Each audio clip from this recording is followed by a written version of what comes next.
Welcome back, everyone. Betska K-Burr, Betska the Guru Coach, and Raj Vashisht from Delhi, and Mindful Leadership Beyond Borders welcomes back Zachary Belknap and Amanda Jacobson. And these two astonishing young people are rocking the world of bodybuilding and health fitness. And the question that we would like to pose to you now is, you guys are in such great shape. What are the biggest health benefits of eating a whole plant food-based diet? Tell us. Tell our viewers. I'll go first. You go second.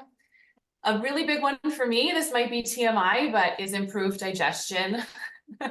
I go to the bathroom with no issues, and it's wonderful. The increased amount of fiber that I get, because almost all of the proteins that you eat on a plant-based diet have fiber in them.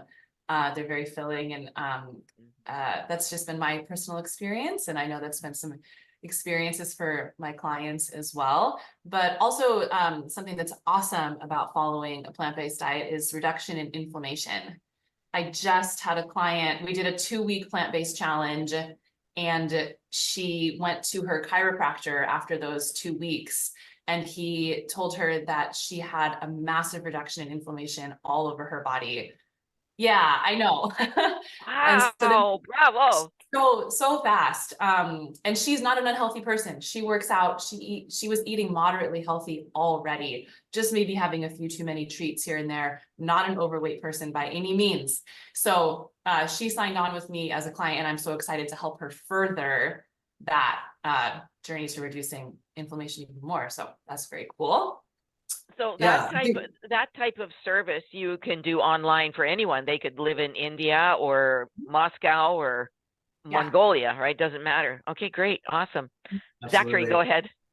Yeah, I'll take maybe a little bit more like scientific approach, I guess, or like nutrient related. But what I view as the biggest health benefits is that in eating a whole food plant-based diet, you will be getting 0 dietary cholesterol. You'll be eating absolutely no cholesterol, because cholesterol is essentially a hormone. It comes only from eating animals. And without dietary cholesterol, you're at a significantly lower risk of cardiovascular disease. There's also going to be a huge reduction in saturated fat.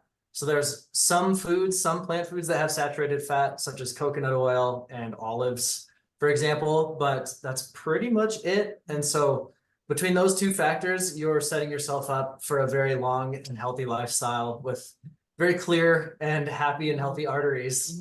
And giving you muscles, yes. Yeah, absolutely. Yeah, better blood flow and good cardiovascular health. Another like fun fact, especially this is men, related to men. Better blood flow means better erections, which means better sex. So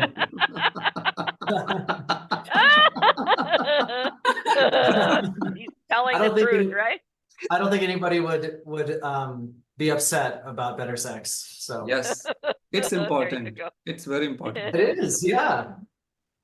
So, the other question I want to ask is, clearly we can see from your bodies and your mindset that a plant-based diet is really something that you advocate. So let's talk about how animals suffer in the agricultural system and why plant-based diet is a moral imperative.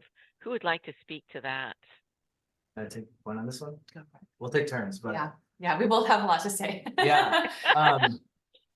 So I believe this is worldwide, but it's certainly true in America that 99% of the animals that we eat are factory farmed, because it's an efficiency machine. So we want to raise the highest amount of animals in the smallest amount of space. And so you see these, they're called CAFOs, confined animal factory operations, I believe, where like chickens, for example, they're fitting like thousands and thousands and thousands of chickens into like one barn where they can't move. They don't have space. Or cows, same thing. They're just like living in the absolute worst conditions possible for a very short life, completely filled with misery, because we want to get these animals as big as possible, as fast as possible, so that they can be slaughtered. And we're talking about the human equivalency of toddlers, like cows and pigs, I believe, are slaughtered between 6 and 8 months of age, when their natural lifespan would be 20 years. And so we're killing babies essentially. And forcing them to eat diets that are unnatural. And of course, if you were to ask me, what does humane slaughter mean?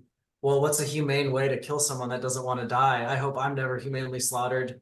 I would not like that one bit. And I don't think there's any way to take the life of another animal or another living being that doesn't want that to be done in a way that is compassionate and benevolent. It's just a complete oxymoron. So yeah, I guess I just want to take this opportunity to talk about the myth of a vegetarian diet. So there's vegan and there's vegetarian, right? You say, well, I'm vegetarian. I eat eggs and I eat dairy products, but it's a complete fallacy because lots of animals die in the production of milk and eggs, right? Male chicks are completely just discarded and they're churned up and like grinded until they die. They're ground up. Yeah, they're ground up. Yep. Yeah, because they're seen as useless. Same thing, male calves must die at a very young age. They're turned into veal and they're killed at just a few months old.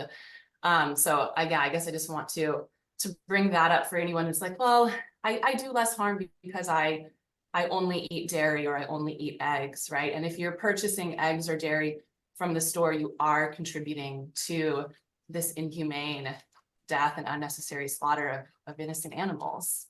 Yeah. Yeah.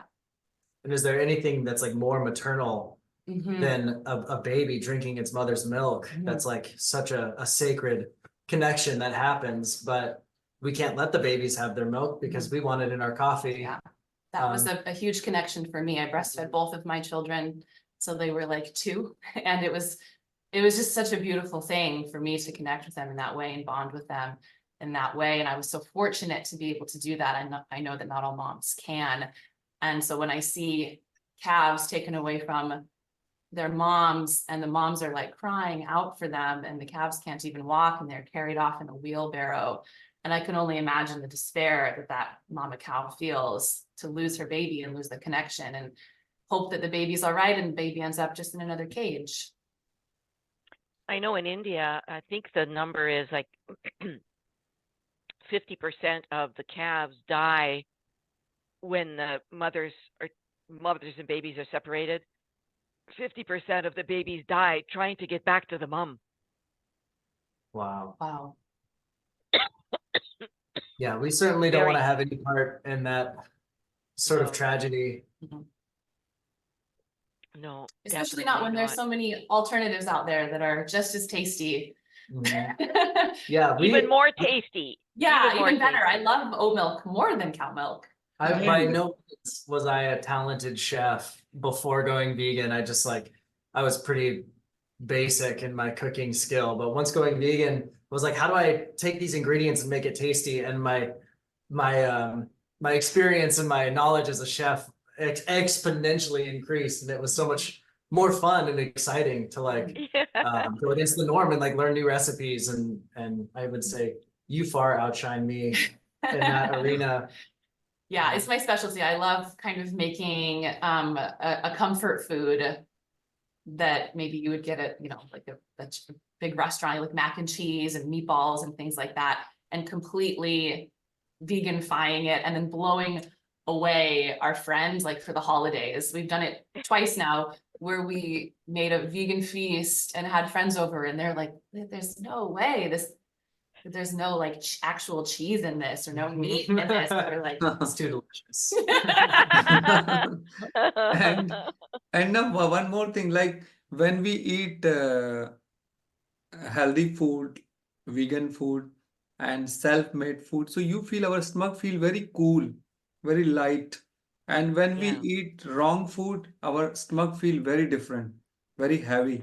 Absolutely. That is a very big difference I have noticed. And you feel full but not heavy. Yeah. And I'm wondering, the people are thinking the boiled food is not tasty, but I have learned boiled food making, cooking.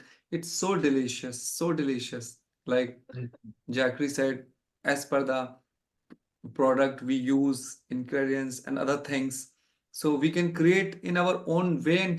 And the soul is very important when we cook. So our soul involvement is very important for tasty food. The energy that goes into it. Yeah. So Amanda, you're going to have to make a cookbook then, huh? Yeah, that used to be a big passion of mine for sure. Maybe someday. We should. Maybe Yeah, that'd someday. be awesome. Be half healthy and then half like just junk, Yeah. Yeah. treat meals and then your regular healthy food. So one of the last question I'd like to pose to you folks is, and Raj was the one who encouraged this one, and that is that how do we encourage people to go to a gym like yours? How do we encourage people to look after their bodies and be healthy? What tips can you give those kind of people who are on the verge of wanting to move forward? What would you say? You have to kind of dig into the why behind why someone is considering it, right? Okay. So a lot of people will say, well, I want to lose weight. I want to feel better. And those are all really vague terms, right? But when you start to ask deeper questions, you'll find that people are afraid of dying young. They lost an aunt or an uncle to heart disease. They don't want that to happen to them. They want to be 100 and playing with their grandkids, like I mentioned earlier, or they want to feel sexy for their partner again, or they want to have intrinsic confidence again. And those are huge motivators for people. So kind of taking that and saying, well, if this is what you want, then this is what you need to do to achieve it. But also, I would encourage people that they don't necessarily need to go to a gym to get in shape. I have a program for specifically busy working moms, and they can just do their workouts at home. The equipment that they'll buy maybe will cost $100 or $150. And they're working out for 30 or 40 minutes a day and getting in great shape because they don't have time to go to the gym, or they're just feeling a little intimidated by it. Yeah, that's great. Zachary, final word to you. Yeah, I think just alluding to something we mentioned earlier, but didn't put words to it, is you can have a long lifespan or a long health span. And obviously we want the long health span. We want to be able-bodied and independent in our older age. And a lot of people understand car metaphors. So if you have a car that sits in the driveway forever and you never drive it, the battery's going to die, the tires are going to go flat, the brakes aren't going to work, your car's going to stop working. But if you drive that car to the grocery store every day, it's going to continue running really well, and your body is the same way. So do you want to have the car that's broken down in the driveway? Or do you want to be working on your bone density, your cardiovascular health, establishing muscle before sarcopenia sets in into older age? Do you want to have that body that will take you from A to B, or not? And I think knowledge is power when it comes to motivation. And I'd like to close with this, because I clearly you folks are in great shape. You understand food, the science of food. You have the knowledge on muscle groups and everything like that, I'm sure. So we encourage our viewers to give these two wonderful folks a call and work with them online or down in Oregon, where they live, in Eugene, Oregon. And Oregon. I'm pronouncing it the wrong way. Oregon, right? I'm a Canadian, right? You pronounce it. We always pronounce it the wrong way. But thank you both for being here with Raj and I, and we'd love to have you back another time when we have more time. But thank you for your wisdom and for what you do for people. You're very welcome. We appreciate it.